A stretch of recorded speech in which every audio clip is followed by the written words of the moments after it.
Class 11th का important chapter भी है, बेसिक है केमिस्ट्री की। तो आज हम देखेंगे जीओसी, जनरल ऑर्गेनिक केमिस्ट्री।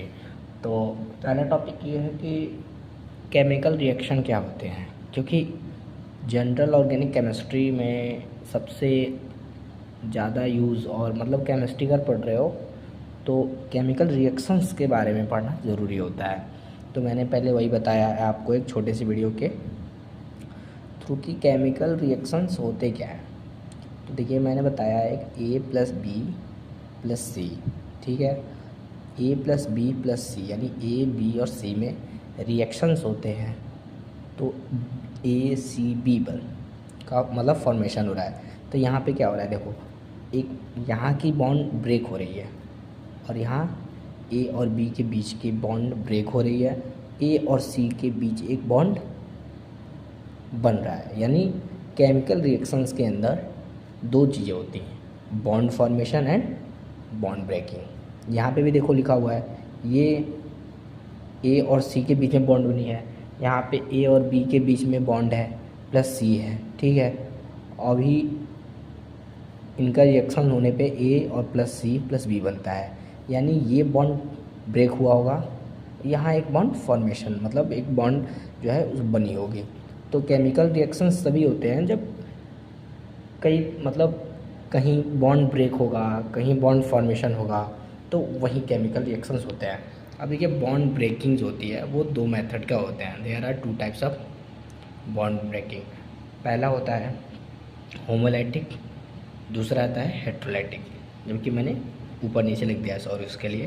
पहले होता है होमोलाइटिक और फिर होता है हेट्रोलाइटिक।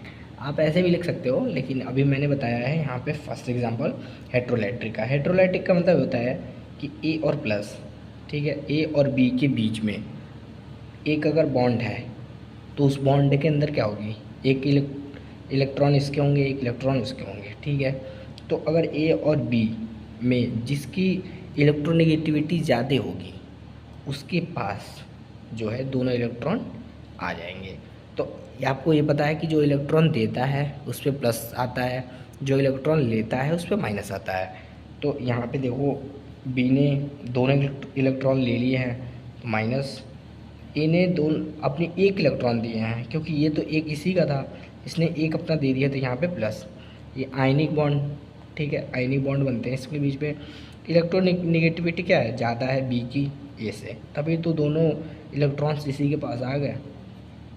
दूसरा है देखो होमोलाइटिक। होमोलाइटिक में क्या होता है कि A और B के दोनों इलेक्ट्रॉन्स होते हैं ना, वो दूर दूर होते हैं और मतलब A के पास बनेंगे B के पास आएंगे, क्योंकि दोनों की इसमें कंडीशंस होती नहीं है, इलेक्ट्रोनेगेटिविटी की कंडीशन होती ही नहीं है, ये फ्री रेडिकल होते हैं, ठीक है। इसमें क्या होता है, B अपना इलेक्ट्रॉन ले लेगा, A अपना इलेक्ट्रॉन ले लेगा, तो A नॉट B नॉट बनेगी, जबकि ये फ्री रेडिकल होते हैं।